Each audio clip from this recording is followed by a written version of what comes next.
Assalamualaikum warahmatullahi wabarakatuh. Waalaikumsalam. A'udzubillahi minasyaitonirrajim. Bismillahirrahmanirrahim. Alhamdulillahilladzi hadana li hadza wa ma kunna linahtadiya laula an hadanallah. Asyhadu an la ilaha illallah wahdahu la syarikalah wa asyhadu anna Muhammadan abduhu wa rasuluhu la nabiyya ba'dah. A'udzubillahi minasyaitonirrajim. Bismillahirrahmanirrahim. Ya ayyuhalladzina amanu taqullaha wa kunu ma'as-shadiqin, amma ba'd. Para salikin, muridin, handai tolan, sahabat-sahabat, mari kita bersyukur biqaulina alhamdulillahirabbil alamin ala kulli halin wa ni'matin, atas semua nikmat dan karunia-Nya, fadilahnya yang diberikan oleh Allah kepada kita. Sholawat serta salam mari kita tunjukkan kepada keharibaan Rasulullah sallallahu alaihi wasallam biqaulina Allahumma shalli ala sayyidina Muhammad wa ala alihi washabihi. Para muridin jamaah rahimakumullah, kita masih di bab 22 fi bayanil waqa'ati fin naum was sinnatin, peristiwa-peristiwa ruhani dalam bentuk mimpi, bayangan, baik sedang saat tidur maupun dalam keadaan mengantuk atau setengah tidur. Seringkali kita menemukan beberapa hal yang itu menjadi pengalaman batin yang luar biasa. Kemarin pada satu tingkat, satu step, kalau masih Rasulullah hidup, maka kita bisa ketemu Allah, ketemu Rasulullah, membayangkan rupa, perkataan, perilaku dan sebagainya. Disebutkan juga setan tidak bisa menyerupai Rasulullah, tapi setan bisa menyerupakan diri orang atau bentuk apapun yang seakan-akan dia bisa menyelesaikan semua masalah manusia, sehingga dia seakan-akan dianggap penyelamat manusia, karena setan bisa menyerupai dari sifat-sifat Allah ya, yang membantu, yang menolong gitu ya, padahal sesungguhnya itu bukan, tapi dalam rangka dia menjerembabkan manusia dari akidah yang salah. Nah, karena itu pengalaman batin yang ruhaniyah, hakikiyah seperti itu hanya bisa dijalankan kalau kalbunya bersih. Kita ulang sedikit. Wa qala al-mu'allif fi hadzal kitab wa naflahu bima bi ulumiha fid dharain amin ya rabbal alamin. Ma yahsulu min tarbiyatihi min liqa'i ruhin akhar. Jadi semoga kita mendapatkan ilmuna dari Syekh Abdul Qadir Jailani ini. Kalbu yang tidak bersih min tarbiyatihim, dari pendidikan ruhani tarbiyah, min liqa'i, dari perjumpaan Rasulullah sallallahu alaihi wasallam, ruhu akhar, maka dia akan bisa dipertemukan setelah Rasulullah sallallahu alaihi wasallam wafat itu ruhin akhar, yaitu bertemu ruh lain, ya dalam hal ini adalah mursyid.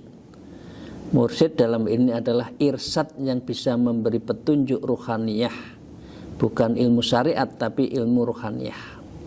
Kama qala Allahu tabaraka wa ta'ala, sebagaimana Allah berfirman, a'udzubillahi minasyaitonir rajim, yulkir ruh min amri ala may yasha'u min ibadihi. Yulki, Allah mendatangkan apa? Ruh ruhani, bisa ruhnya para nabi ya, ruh para wali, min amrihi, dari perintahnya, perintah Allah. Jadi dengan demikian kita bisa berjumpa dalam mimpi. Kalau kita suci, mimpi ketemu Rasulullah itu benar ya. Ala mayyasha, kepada yang ia Allah kehendaki itu, min ibadihi, dari hamba-hambanya. Al-Mu'min ayat 15. Jadi mengapa wali, para mutasawwifin, ahli tasawuf bisa berjumpa, bermimpi, ya apa itu Rasulullah, Syekh Abdul Qadir Jilani dan sebagainya, itu karena kesucian jiwanya dan itu memang dikehendaki oleh Allah. Karena itu Syekh Abdul Qadir Jilani mengatakan, wa talabul mursyid, mestilah engkau mencari mursyid, mencari seorang guru ruhani, li ajli hadzal ruh, demi kita mendapatkan ruh itu, alladzi tahyal qulub, yang fungsinya membimbing kita sebagai murid-murid, biar tahyal qulub, biar hatinya itu hidup, bukan qaswatul qulub, bukan hatinya yang beku, tapi tahyal qulub. Wa ya'rifu bihi rabbihi, dan dia dengan bantuan dari guru itu, ya'rifu, kita bisa makrifat pada Allah. Man arafa nafsak faqad arafa rabbak. Kalau engkau tidak tahu terhadap dirimu, sedangkan mengetahui diri kita, ruhani kita hendak kemana itu adalah guru, maka dengan demikian guru itulah yang bisa mendatangkan, jika kita mendatangkan tentang makrifat itu. Karena itu Sayyidina Ali kemarin mengatakan, laula tarbiyatu rabbi lama araftu rabbi. Kalaulah aku tidak dibimbing oleh guru, dan guru itu dari Rabbi Allah, lamma arafta Rabbi, maka aku tidak pernah mengenal makrifat kepada Allah. Jadi ilmu makrifat itu hakikiyun dan wajib ala kulli muslimin wa muslimatin. Karena apa arti Bapak Ibu sekalian menyembah kalau tidak makrifat, tidak mengerti, tidak memahami siapa yang kita sembah? Kita menyembah tapi hati kita masih kesana kemari, sholat tapi masih melayang-layang kepada manapun, kepada apapun, yang biasanya lupa menjadi ingat ketika sholat. Lah itu apa fungsi sholat? Dia tidak ma'rifatullah. Maka dengan demikian, wa ya'rifu bihi rabbihi, dengan mursyid itulah kamu bisa ma'rifat kepada Tuhanmu. Ditutup oleh Syekh Abdul Qadir Jailani, fafham, pahami itu. Bapak Ibu sekalian, kita lanjutkan. Wa qala al-Imam Ghazali, dan Imam Ghazali juga mengatakan, la yajuzu nayar Rabb ta'ala fil manam ala surati jamilatin ukhrawiyah. Imam Ghazali juga mengatakan bisa sah apabila seseorang melihat ya perasaan batin yang sangat mendalam karena musyahadahnya kepada Allah pada saat finnaum, saat tidur, ala surati jamilah, dalam perasaan gambar, bukan gambar dalam arti fisik ya, dalam perasaan batin itu suratun jamilah, yaitu sebuah gambar perasaan yang penuh dengan keindahan ukhrawiyah, yang bersifat ukhrawi. Jadi Bapak Ibu sekalian, mimpi masuk surga misalkan ya, kemarin katakan itu bagian dari suratun jamilatin ukhrawiyah. Itu bagian dari perasaan ruhani yang mendalam, bahwa ini adalah perasaan batin yang kita seakan-akan mendapatkan ka'annaka tarab. Jadi kita menyembah Allah seakan-akan kita bertemu Allah di dalam fisik, di dalam kehidupan, dalam beribadah kita. Tapi bukan fi suratil jismaniyah, bukan dalam gambar seperti manusia ini. Itu menurut Imam Ghazali boleh, sah. Ala hadza ta'wil madhkur, dan ini ditakwilkan oleh Imam Ghazali. Apa yang disebutkan tadi adalah qala li anna hadzal murabbi mislu yakhlufullah tabarakallahu ta'ala. Berdasarkan takwil ini Imam Ghazali mengatakan ini sah karena pembimbing roh ini adalah sosok ideal yang memang diciptakan oleh Allah Subhanahu wa taala. Jadi perasaan batin dalam mimpi ketemu dengan para wali, roh-roh yang suci, tidak kelihatan wajahnya tapi senyumnya, tahu-tahu senyumnya badannya putih misalkan, itu sah dan itu bagian dari akibat dari kesucian jiwa itu. Jadi kalau kita mimpinya ketemu setan, ya itu berarti hati kita lagi tidak tenang. Apalagi sebelum tidur belum tidak sholat atau tidak doa-doa. Bapak sekalian, ala qadari istidatir ra'i munasabatin, sesuai kesiapan rohani yang bermimpi dalam kadar kedekatannya, dalam kadar kebersihannya, dalam kadar kesuciannya. Mengapa? Seringkali dan kita dapat cerita Kiai A yang ahli, dia beliau adalah wali, ya mimpi bisikan dari Syekh Abdul Qadir Jailani, Nabi Khidir, Syekh Bahauddin Naqsabandi, itu adalah nyata. Karena memang kesuciannya ketemu suci, maka itu dipertemukan. Walaysa haqiqi dzati, tetapi ini bukan hakikat zat Allah. Karena enggak bisa la kaifin wala mislin. Allah itu tidak bisa dipadankan, diumpamakan, dibayangkan, enggak bisa. La mislihi syai'un kan? Allah itu tidak bisa dipadankan. Oh, Allah itu yadullah fawqa azim, Allah, tangan Allah di atas tangan mereka. Apakah Allah punya tangan seperti kita? Ya tidak, bukan itu. Wa makarallah wallahu khairul makirin. Allah merencanakan. Ya memang kayak politisi mempunyai rekayasa, bukan itu. Tapi ini tidak dalam hati zatnya, enggak bisa. Zat Allah tidak bisa dipadankan. Li'anna Allah tabaraka ta'ala, karena sesungguhnya Allah subhanallah tabaraka ta'ala munazzahun ala suri bidzatihi, zat Allah yang bersih dari segala rupa dan padanan.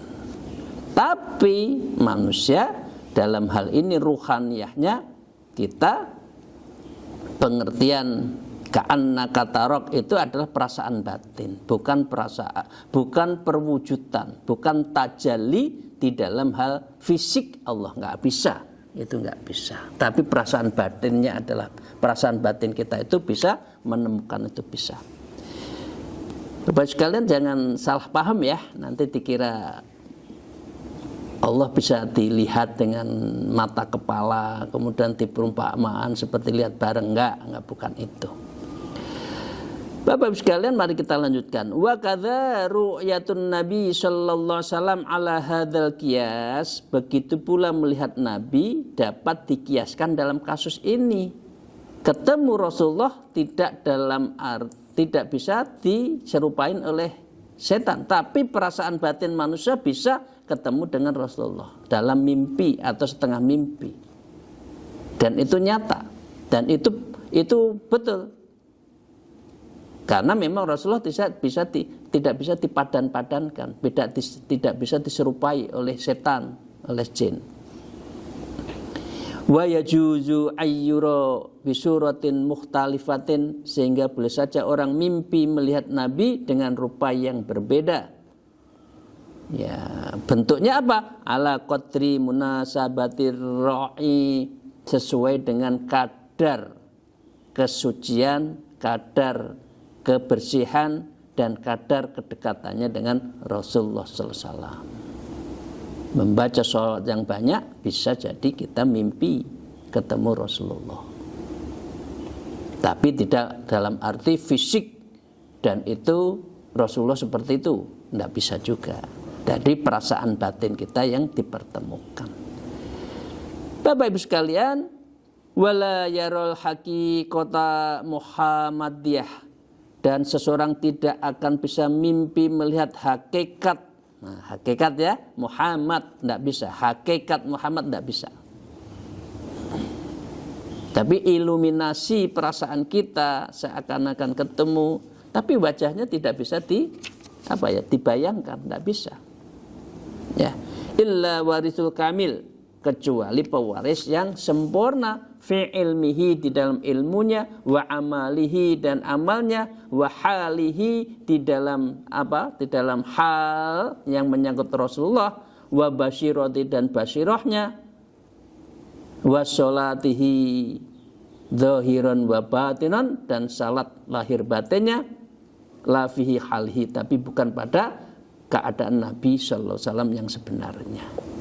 Jadi nggak bisa kan? Karena manusia kan nggak bisa yang amalnya seperti Rasulullah kan nggak bisa. Jadi bertemunya di dalam hal ruhani, tidak dalam jasad fisik ketemu Rasulullah, tetapi dalam perumpamaan. Dan itu bisa karena memang Rasulullah tidak bisa dimembo-membo, tidak bisa diserupai dengan setan dan lain sebagainya. Hati-hati ya Bapak sekalian ya, ini agak dalam. Nah, jadi tidak bisa dipahami serampangan, tapi harus dengan hati. Bapak sekalian, kita lanjutkan. Wa qala al-mu'allif fi hadzal kitab kadza fi syarhi Muslim, di dalam syarah Muslim juga dijelaskan yajuzu ru'yatullah tabaraka taala fi suratil basyariyah wan nuraniyah. Sah mimpi ada anta buta Allah ka annaka tarah tadi dalam hal basyariyah, sifat-sifat kemanusiaan. Begini, wan nuraniyah, dan cahaya kerohaniannya ala takwil, sesuai dengan takwil ini. Jadi begini, Bapak Ibu mimpi ya, tahu-tahu ada cahaya melintas, ada daru ya, di sebelah di baliknya itu tahu-tahu ada gambar manusia yang bersih suci misalkan ya. Itu adalah takwil dari kita, perasaan batin kita ketemu dengan sifat-sifat Allah. Tapi bukan Allah dalam arti fisik, karena Allah itu tidak bisa difisikkan. Tapi kan sering tahu-tahu ada daru, ada cahaya di dalam mimpi kita. Perasaan batin kita tuh seneng, dan senengnya kita dalam mimpi itu tidak pernah kita rasakan sebelum mimpi. Misalkan ketemu orang pinter, katakan wali, tapi nggak kenal wali itu siapa. Siapa tahu Nabi Khidir, siapa tahu Rasulullah, dan orang-orang min aulia yang lain. Itu bisa jadi karena diperumpamakan suratul basyariyah wan nuraniyah, diperumpamakan di dalam manusia dan cahaya keruhanian. Ya, gitu. Al-madhkur, seperti yang disebutkan tadi, wal qiyas, dan yang dikiaskan tadi, fi tajalli kulli sifati ala hadan nahji, yaitu tentang tajallinya kita kepada Allah ya dalam hal ini yang dirasakan oleh manusia. Apa bisa? Ini Bapak Ibu sekalian pasti bertanya, apa bisa orang menemukan ya basyariyah wan nuraniyah di dalam diri manusia, cahaya kesucian itu di dalam mimpi kita? Apa bisa? Bapak Ibu sekalian, kama tajalla li Musa alaihissalam. Ingat ceritanya Nabi Musa di Gunung Tursina? Beliau ingin ketemu Allah, nyari Allah. Bisa kita lihat film dulu kan, The Ten Commandments, dan sekarang ada lagi yang diperbarui ya film itu. Nabi Musa mencari Gunung Tursina, kemudian mau masuk ke daerah suci, tanggalkan itu terompahmu, kan?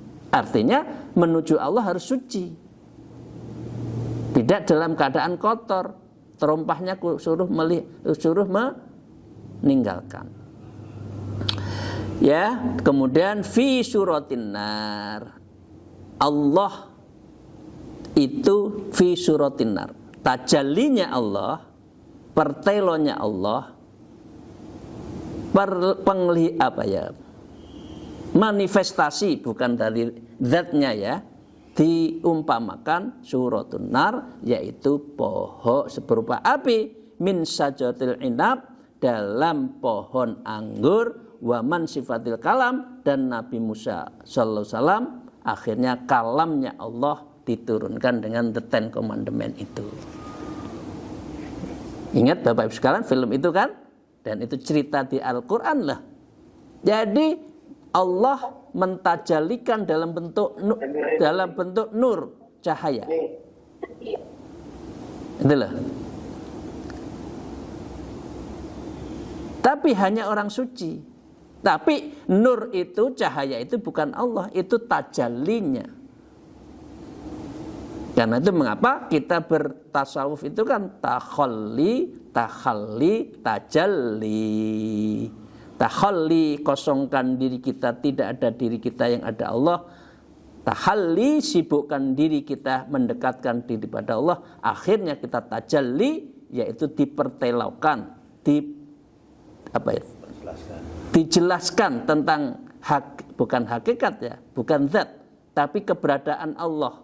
Eksistensi Allah itu ada karena tajalli itu. Bapak sekalian, berat? Pembahasannya cukup berat ya. Nah, tapi ini harus kita renungkan bahwa memang akal kita mengatakan la itu kan ada di pusar kita. La, tidak. Tidak harta, tidak dunia, tidak istri, tidak suami, tidak kekayaan, tidak anak. La kan ada di pusar. La ilah, lahnya itu kalau kita nafi isbat, lahnya itu kan di akal. Akal mencari siapa Tuhan kita. Oh, ada dunia, berarti ada yang menciptakan. Oh, ada gunung, berarti ada yang menciptakan. Oh, ada laut dan sebagainya. Ada macam-macam cabai warnanya yang macam-macam, itu berarti ada yang menciptakan. Akal kita membenarkan, oh eksistensi Allah ada. La ilah, akal membenarkan, hati kesucian ketemu dengan akal membenarkan Allah, hanya ada di pundak kita. Hidup kita itu harus menuju Allah, kembali ke akal dan hati. Ilnya di ruh kita. La ilaha di latifatul ruh, lallahnya di dalam kolbun kita lagi. Jadi nafi isbat itu zikir la ilaha illallah seperti itu, bukan hanya mulut. Nah, itu untuk tajalli bahwa Allah itu ada. Allah itu adalah, Allah itu didendahkan. Kita dibukakan dari rahasia-rahasia ruhani karena kita tajalli dengan Allah Subhanahu wa taala. Itu yang disebut dengan anta buta'allaha ka'annaka tara. Ini hanya bisa dirasakan kalau orang itu suci, kalau memang hidup kita menuju ke sana. Jadi orang yang bertarekat pada prinsipnya adalah orang yang sedang menuju wusul ilallah, tajalli ma'allah. Gitu Bapak sekalian. Kalau belum tarekat sulit. Nah, Bapak sekalian, saya ulang sekali. Jadi nur Allah itu didendahkan, ditajallikan dalam bentuk nur, cahaya api yang ada di pohon anggur. Disitulah Allah Subhanahu wa taala berkata dan melahirkan the Ten Commandment-nya kepada Nabi Musa. Nah, gitu. Bapak sekalian, kita lanjutkan. Allah berfirman, wa qala Allah taala wa ma tilka biyaminika ya Musa, dan apakah yang ada di tangan kananmu wahai Musa. Diteruskan itu kan, surat Toha ayat 20, surat Toha ayat 17. Wa kanatil kanar nur, api yang dimaksud di sini adalah cahaya Allah. Lakin sumiyata naron ala za'mi Musa alaihissalam, Tapi ia disebut api dengan anggapan Nabi Musa sallallahu alaihi wasallam. Ala talibi li annahu telah benar, ya, yang saat itu sedang mencari api Rasulullah Nabi Musa, ya, ketemulah api yang ada di balik bahar anggur, kemudian bicara, ya, ada suara itu fi dzalikal hini wailasal insan, tetapi bukan berarti bahwa manusia lebih rendah derajatnya daripada pohon. Jadi tajallinya itu dalam bentuk sinar di belakang pohon anggur. Kok tidak tajallikan dalam pohon manusia? Ya, nanti mudah disalahpahami, nanti manusia dianggap Tuhan, gitu loh. Jadi tajallinya dalam bentuk cahaya di balik pohon anggur. Tapi bukan berarti manusia itu lebih rendah dari pohon. Artinya bukan begitu. Adna martabatu bis sajarah. Ya, maka dengan demikian bukan berarti lebih rendah dari sajarah. Ala fala ajaba idza tajalla bi sifatihi, oleh karena tidak mengherankan jika kemudian Allah bertajalli dengan salah satu dari sifat Allah, yang Rahman, yang Rahim, yang memberi cahaya, yang memberi petunjuk, yang di atas, ya, Asmaul Husna yang 99 itu. Jadi itu cara tajalli min sifatillahi tabaraka wa ta'ala fi hakikatil insaniyah, yaitu setelah menjadikan hakikat insaniyah, setelah apa? Ba'da tasfiyah, setelah manusia itu tasfiyah, suci. Karena itu thariqah itu sebetulnya dua yang akan didapat, yaitu tazkiyatun nafas, membersihkan jiwa kita, wa tasfiyatul qalbi, dan membersihkan, membeningkan mata hati kita. Kalau orang dua-duanya dapat, tasfiyatul qalbi, hatinya jernih, bening, sebening kristal, katakan, hati kita, jiwa kita bersih, tazkiyah, maka dengan demikian itu bisa menjadikan kita bisa tajalli ma'allah. Waya min sifatil hawaniyah, sebab dari sifat-sifat setelah menghilangkan tazkiyatun nafis wa tasfiyatul qalbi itu untuk menghilangkan sifat-sifat hewaniyah, ya, hewani hingga ilal insaniyah, untuk menjadikan kita menjadi orang yang insan, yang benar, yang bersih tadi. Kama tajalla ala kasra minal auliya, kalau seperti itu, kama kita semua bisa tajalla, kita bisa tajalli, ya, dipertelokan hubungan kita dengan Allah, dijelaskan, sangat ada perasaan batin yang sangat dalam.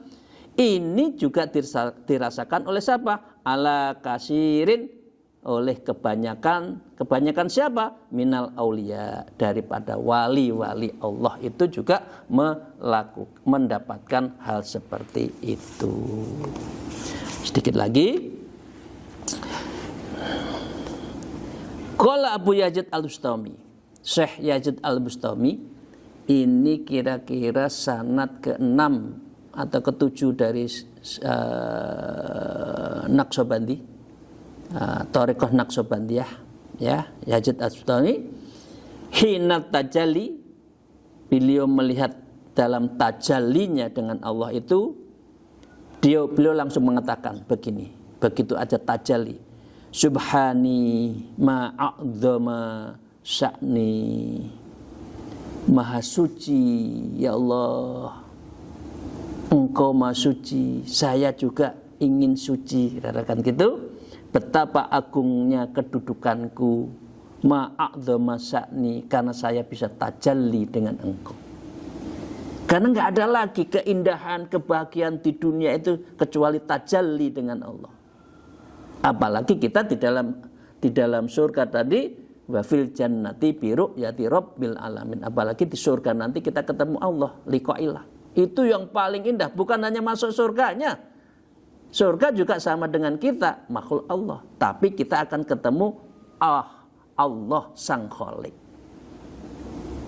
Ya, itu disampaikan oleh Syekh Yazid Al-Bustami. Wa qala Junaid, dan Imam Junaid Al-Baghdadi, ya ini dari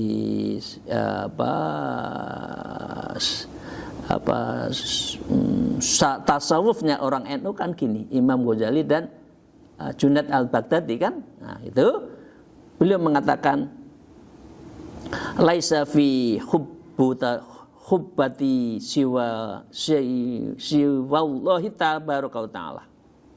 Di dalam jubahku tidak ada selain Allah Subhanahu wa taala. Bukan berarti jubahnya Allah, bukan berarti Allah ada di jubahnya Junaid Al-Baghdadi, bukan artinya.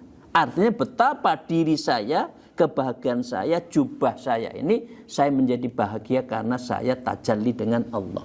Artinya seperti itu. Ya, maka dengan demikian wa nahwu dzalik, dan masih banyak contoh-contoh dari aulia yang bisa tajalli dengan Allah Subhanahu wa taala.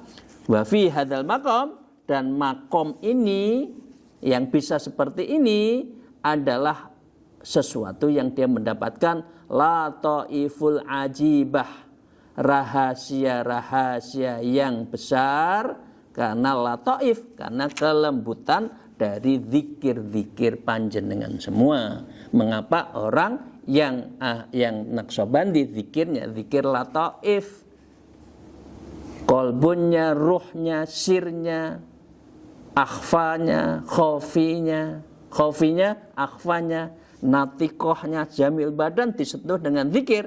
Ini mendapatkan apa? La taiful ajibah, mendapatkan kelembutan dan rahasia-rahasia yang besar. Ini kalau kita amalkan, Bapak Ibu sekalian mengamalkan zikir latifah yang 11.000 itu dengan ikhlas, istiqomah, sabar. Ya jangan ditinggal Bapak Ibu sekalian ya, yang sudah ikut thariqah. Laksanakan terus setiap hari. Ini semua diperuntukkan kepada siapa? Li ahli tasawuf. Hanya diberikan bagi ahli tasawuf, yatulu sarhuha, yang sangat panjang penjelasannya mengapa kita harus bertasawuf, berthariqah. Setelah kita kuat syariatnya dijalankan, thariqahnya harus dilalui, ya, ma'rifatnya didapatkan, hakikatnya dicapai, baru nanti kita tajalli wal wusul ilallah. Demikian, terima kasih. Mohon maaf atas segala kekurangan saya. Semoga Allahumma futuhul qulub minal murid. Ya Allah, bukakan pintu para murid-murid sahabat saya, biar betul-betul hatinya tertambat kepada Allah, kepada Rasulullah sallallahu alaihi wasallam di dalam semua kehidupannya. Alafu minkum wallahul muwafiq ila aqwamit thariq. Assalamualaikum warahmatullahi wabarakatuh.